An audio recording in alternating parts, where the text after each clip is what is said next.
That person of interest is 31-year-old Nathaniel Huey Jr. of Streamwood, Illinois. This is one of the most disturbing cases I've ever come across, and it will stay with you long after you hear it. A quiet suburban neighborhood, a family living an ordinary life, completely unaware of the danger creeping toward them. A massacre so brutal that even hardened investigators struggle to make sense of it. 4 lives, a father, a mother, and their 2 young children, were stolen in the dead of night. A crime so senseless, so cold-blooded, that the community was left in shock. Who could have wanted them dead, and why? In the early hours of September 17, 2023, emergency responders arrived at a home in Romeoville, Illinois, after concerned relatives reported that something seemed off. Inside, they found a bloodbath. There were no survivors. A family of 4, murdered in their own home. It was not a robbery, nothing was taken, not a random break-in, there were no signs of forced entry. This was something else entirely. Something calculated, personal. At first, police were at a loss. The victims had no criminal ties, no known enemies, no reason to be targeted. The family was well-liked, ordinary, unassuming. This wasn't the type of crime that just happened in a place like Romeoville. And yet, here it was. A horrifying scene with no immediate answers. But the deeper investigators dug, the darker the story became. They found no masked intruder, no stranger in the night. Instead, they uncovered a tangled web of lies, manipulation, and betrayal. A sinister plot that had been set in motion long before the first shot was fired. And at the center of it all was a man who had fooled everyone, even the FBI. To those who knew him, he was a successful business owner, a devoted fiancé, a family man. But beneath the surface, something was terribly wrong. He was angry, paranoid, consumed by jealousy and fear. And worst of all, someone fed those fears, fueled his rage, and set him on a path of destruction. He believed he was protecting the woman he loved. He believed he was fighting for justice. But, in reality, he had become a weapon aimed at an innocent family. And when he pulled the trigger, there was no turning back. The shocking truth behind the Romeoville murders would leave law enforcement and the entire country stunned. Because this wasn't just about one man's descent into darkness. It was about manipulation on a scale so twisted that it turned a person into a killer. A crime so carefully orchestrated that even those closest to the mastermind never saw it coming. This is the story of Nathaniel Huey Jr., a man who thought he was in control, but was really nothing more than a pawn. A man whose obsession led him to commit an unthinkable act, and a woman who held the strings, watching as her carefully laid plan unfolded. A family was slaughtered, a community was shattered, and when the truth finally came out, no one could believe who was really behind it all. From the outside, the Bartolome Roland family had everything anyone could hope for. Their Romeoville, Illinois home was nestled in a quiet suburban neighborhood, a place where life felt safe, predictable. It was the kind of community where neighbors exchanged small talk over freshly cut lawns, and where children's laughter echoed through the streets. Inside that home, Zoraida Bartolome and Alberto Rolon were raising their 2 young sons, Adriel, 10, and Diego, 7. They were hard-working parents, devoted to their children and to each other. Or at least, that's what the world believed. Zoraida was known for her unwavering dedication to her family. A strong-willed woman with an infectious warmth, she managed to juggle work, motherhood, and marriage seamlessly. She made sure the house was filled with love and laughter, balancing discipline with affection. Alberto was more reserved. He wasn't the loudest person in the room, but he was dependable, a man who carried his responsibilities quietly. His focus was on providing for his family, ensuring their future was secure. Their sons were the heart of their world. Adriel, bright and responsible, had taken on the role of an older brother with pride, always looking out for Diego. Diego, full of life and mischief, was the family's spark, the kind of child who turned even the most ordinary days into something special. Their biggest worries were homework, video games, and what they wanted to be when they grew up. For those who knew them, the Bartolome Roland family represented stability. They weren't wealthy, but they were comfortable. They weren't perfect, but they were happy. They were, by all appearances, the definition of a normal, loving family. But appearances can be deceiving. Beneath the surface, Zoraida was hiding a secret. It was a secret she thought she could control, one she believed she could keep buried. But secrets have a way of surfacing, especially when they involve someone who refuses to let go. Her secret wasn't just an affair. It wasn't just a mistake she regretted. It was a dangerous entanglement with a man who refused to accept that it was over. At first, it had been exciting, a break from routine, something that made her feel alive, but it quickly became something else. The man she had once shared whispers with had turned possessive, then obsessive. The calls became relentless, the messages unread but never-ending, the accusations cutting deeper each time. What had once been passion became paranoia, control, threats. Zoraida tried to put distance between them, to reclaim her life, to focus on her family, but he wasn't willing to let go. He refused to be ignored, to be discarded. She was no longer just a lover who had moved on. She was an obsession, a fixation, and in his mind, if he couldn't have her, no one could. By the time Zoraida realized just how dangerous he really was, it was already too late. Nathaniel Huey Jr. wasn't just a man scorned, he was a man on the edge, a man losing control of everything in his life. At 32 years old, Huey owned a small private security company based in Illinois. To the outside world, he was a professional, someone who understood protection, surveillance, and discipline.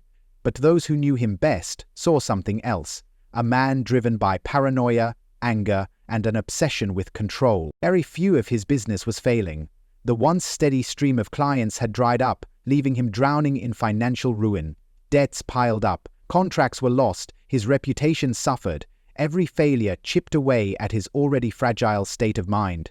He had always been quick to anger, prone to violent outbursts, but as the walls closed in on him, that rage only intensified. And then there was Zoraida. She had been his escape, his prize, his possession. The moment he met her at work, he had been drawn to her. Maybe it was her strength, the way she carried herself, or maybe it was just the thrill of the chase, something new, something forbidden. What started as harmless flirtation quickly spiraled into something far more dangerous.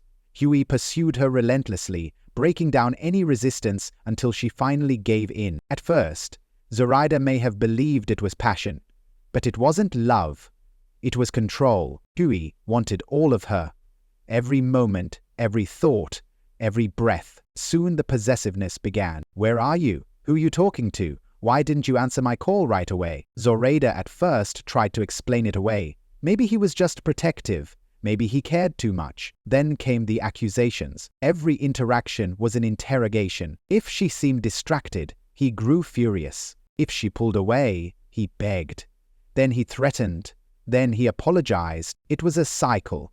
Manipulation, control, dominance. And then he started watching her. At first it was subtle. He showed up unexpectedly, coincidentally, crossing paths with her. Then it escalated. He called her at odd hours, knowing exactly where she was, even when she hadn't told him. Zoraida felt trapped. But she knew one thing. She had to end it. She had risked everything, her marriage, her family, her life. And now she wanted to fix it. So, she told him. It was over. Huey refused to accept it. He had sacrificed too much, given her too much, invested too much. In his mind, she belonged to him. And if he couldn't have her, then no one could. His mind unraveled. The texts became relentless. The calls were non-stop. Then came the stalking. Zoraida was no longer just walking away from a bad relationship. She was walking away from a ticking time bomb. Huey had lost control of his business, lost control of his life. But there was one thing he still had power over. Zoraida. And then Ermelinda Palomo stepped in. To outsiders, she was just Huey's fiancée, a quiet woman, always standing in the background, always devoted. But to those who truly understood their relationship, Ermelinda wasn't just his partner. She was his enabler. She had been with Huey for years, enduring his paranoia, his violence, his outbursts. But instead of stopping him, she fed his delusions. She listened when he ranted about Zoraida's betrayal. She nodded when he told her Zoraida had ruined his life. She agreed when he said that Zoraida needed to pay. And when Huey started talking about revenge, she didn't stop him. She helped him plan it. Nathaniel Huey Jr. was a violent man, but he wasn't alone in his madness. Behind him, whispering in his ear, was Ermelinda Palomo, a 50-year-old mother of 5 who wasn't just his fiancée, but his enabler, his co-conspirator, and ultimately the mastermind of a twisted plan.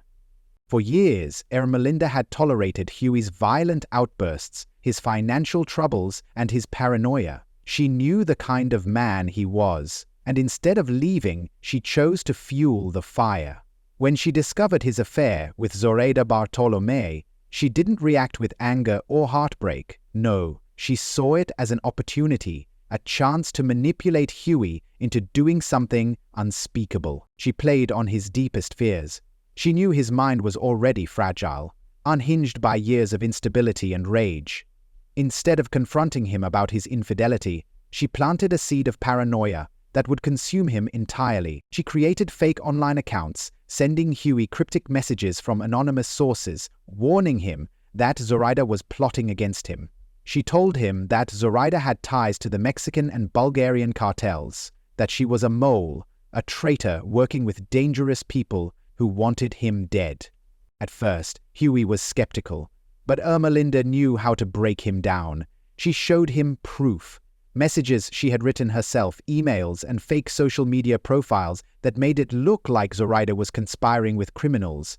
She convinced him that they were being watched, that men in unmarked cars were following them, that every shadow held a threat, and Huey, already teetering on the edge, believed every word. His obsession turned to fear. He became convinced that Zoraida was out to destroy him, that she had infiltrated his life just to betray him.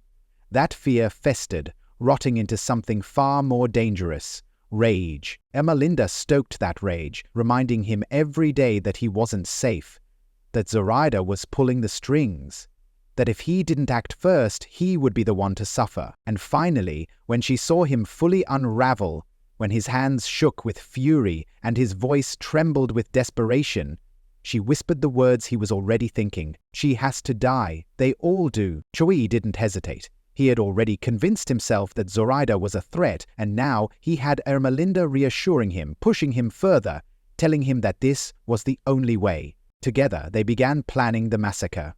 Ermelinda was meticulous, helping Huey plot every detail. She knew how many people lived in the house, when they would be home, and how to make it look like a burglary gone wrong. She told Huey exactly how to do it, how to cover his tracks. She reassured him, told him that murders like this happen all the time, and that many of them go unsolved. She made sure he had the weapons. She made sure he had the route planned. She made sure there was no turning back. And when the night of the murders arrived, when Huey was standing at the doorstep of Zoraida's home, weapon in hand, Ermelinda was right there, waiting for him. She never pulled the trigger. She never stepped inside that house. But make no mistake, Ermelinda Palomo was just as guilty as the man who did. As the clock edged past midnight on September 17, 2023, darkness settled over the quiet suburban neighborhood of Romeoville, Illinois. Inside the modest home on Concord Avenue, Zoraida Bartolomé and Alberto Roland were winding down after a long day. Their 2 sons, Adriel and Diego, were already tucked into bed, their small bodies rising and falling with steady, peaceful breaths. It was an ordinary night in an ordinary home, a place where the hum of family life had played out for years without disruption. Outside, however, in the thick shadows of the street, something unnatural lurked. Nathaniel Huey Jr. sat in his car, his hands gripping the steering wheel so tightly his knuckles had turned white. The weight of the weapon beside him was suffocating. This wasn't a random act. This was planned. He was here to execute an order.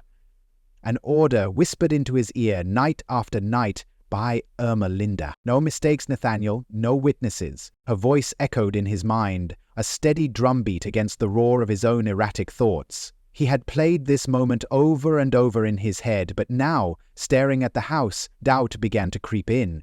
Could he really do this? Then, his phone buzzed. A message from Ermelinda. It has to be done. The last remnants of hesitation crumbled. With slow, deliberate movements, he stepped out of the car. The world around him felt eerily still. The occasional flicker of a street lamp cast distorted shadows on the pavement. He walked toward the house, his footsteps swallowed by the thick night air. He reached the front door and tested the handle. Locked, as expected. He reached into his pocket, pulling out gloves and a small tool. The lock gave way with a faint click, and just like that, he was inside. The slaughter begins. The house was dark, save for the faint glow of a night light in the hallway. Huey moved like a phantom, his presence an unnatural disturbance in the peaceful home. He made his way to the master bedroom first. Alberto stirred, sensing something, perhaps the shift in the air, the presence of another body in the room. But by the time his eyes fluttered open, it was too late. A gunshot shattered the silence. Blood splattered across the pillows. Zoraida woke with a start, confusion turning to horror in an instant. She barely had time to register what had happened before the second shot rang out. The metallic tang of blood filled the room, warm and suffocating. Huey didn't hesitate. He turned and walked down the hallway, stepping over scattered toys. His breath came in short, shallow gasps. He reached the boys' bedroom door and pushed it open. The dim light cast gentle shadows over their small beds. For a moment, Huey hesitated. These weren't just names on a list. These were children, innocent, sleeping. Their faces were peaceful, untouched by the nightmare looming over them. No witnesses. Ermelinda's words stabbed into his brain. His fingers tightened around the gun. The first shot was deafening. A soft, choked cry escaped from the remaining child.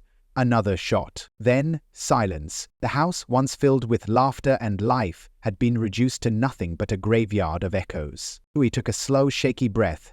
It was done. The final detail. There was only one thing left to do. In the corner of the living room, a crate sat against the wall. Inside, the family dog whimpered, ears pinned back in fear. It had witnessed everything, the blood, the chaos, the death. Huey crouched down, staring at the trembling animal. His hand hovered over the latch. For a moment, he considered letting it go. But then, something inside him hardened. The dog wasn't part of the plan. It wasn't a threat. It was just a reminder of what had happened here tonight. He secured the crate and stood up. With calculated precision, he wiped down everything he had touched. The door handle, the gun, the surfaces near him. He had been sloppy before, left too many loose ends in life. Not this time. Before stepping out, he took one last look around. The house, which had once been filled with warmth and love, was now a tomb. The silence was suffocating. He closed the door behind him and locked it. As he walked back to his car, the world around him looked the same houses, the same flickering street lamps. But nothing was the same. He climbed into the driver's seat, his hands trembling as he started the engine. The adrenaline was beginning to wear off. His mind was beginning to race. What had he just done? He didn't look back. He didn't need to, because this was only the beginning. Nathaniel Huey Jr. drove through the darkened streets of Romeoville, the weight of his actions pressing down on him like an iron cage. The blood on his hands had already begun to dry, but he could still feel it. Sticky, suffocating, a silent reminder of what he had done. His breaths came in sharp, uneven gasps as he gripped the steering wheel, his mind racing through the past few minutes like a film on a loop. He had followed the plan. No mistakes. No witnesses. But then why did his chest feel like it was caving in? He pulled into a desolate parking lot, gripping his phone so tightly his knuckles turned white. He had to call Ermelinda. She needed to know it was done. The phone rang once. Twice. Then she answered. "Is it over?" Her voice was steady, almost cold. Huey swallowed hard. Yeah, a beat of silence passed between them. Good, now get out of there. He already knew what to do next. There was no staying in Illinois, no waiting around for the police to connect the dots. Ermelinda had planned for this. They had to disappear. By the time authorities arrived at the house the next morning, the crime scene was eerily quiet. The front door was locked. There was no sign of forced entry. If it weren't for the gruesome reality inside, it would have looked like just another peaceful suburban home. Investigators moved through the house, their boots echoing against the floorboards. The The master bedroom was a scene of horror. Blood soaked into the mattress, the walls, the very air. Down the hall, the children's room was worse. Officers who had been on the force for decades had to look away. One detective clenched his jaw so tightly it ached. The family dog, trapped in its crate, let out a single, mournful whimper. There was no murder weapon, no fingerprints, but there was something else. Something the killers had overlooked. Security cameras. Romerville was a quiet town, but not an unguarded one. A neighbor's surveillance camera had captured a vehicle pulling up to the house in the dead of night. A car registered to none other than Nathaniel Huey Jr. The pieces began falling into place. Authorities quickly learned that Huey had a history of violence, paranoia, and disturbing behavior, but he hadn't done this alone. They traced his phone records, financial transactions, and messages to one person, Ermelinda Palmo. A warrant was issued. But Huey and Palomo were already gone. For days, the manhunt stretched across state lines. Police chased leads, questioned associates, combed through every trace of their digital footprints. The FBI was brought in. Their faces were plastered on news stations. Their names circulated through every law enforcement agency in the country. But the killers had vanished. Until September 20th, a routine patrol officer in Catoosa, Oklahoma, spotted a vehicle matching the description of the one Huey and Palomo had fled in. He radioed it in, confirming the plates. It was them. Backup was called, but before officers could initiate a traffic stop, the car sped away. A high-speed chase ensued. The vehicle tore through the darkened roads at reckless speeds, swerving wildly, the engine screaming in protest. Huey was behind the wheel, his face set in grim determination. He couldn't be caught.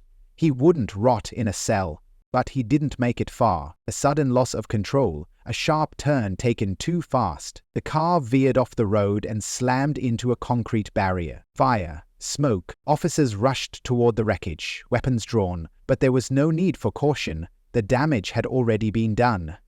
Inside the car, Nathaniel Huey Jr. was slumped over, blood dripping from a single gunshot wound to his head. Ermelinda Paloma was still alive.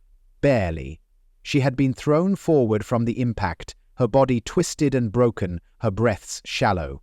Paramedics worked frantically to stabilize her, but they knew she wasn't going to make it. She died hours later in the hospital, taking with her the last remaining truth of what had really happened inside that car. Had Huey pulled the trigger on himself, unwilling to face justice? Or had Palomo done it in a final act of betrayal? The world would never know. But one thing was certain. The masterminds behind the Romeoville massacre were gone. There would be no trial, no confessions, no chance to look them in the eye and ask why. The families left behind were given no closure, only silence. And in the end, that silence was the loudest horror of all. Some people say justice was served that night on the highway in Oklahoma. Others believe they got off too easy. What do you think? If you believe a family should not be killed brutally, subscribe to the channel. Only those who believe a family should be erased from the surface of the earth because of uncontrolled emotions won't subscribe.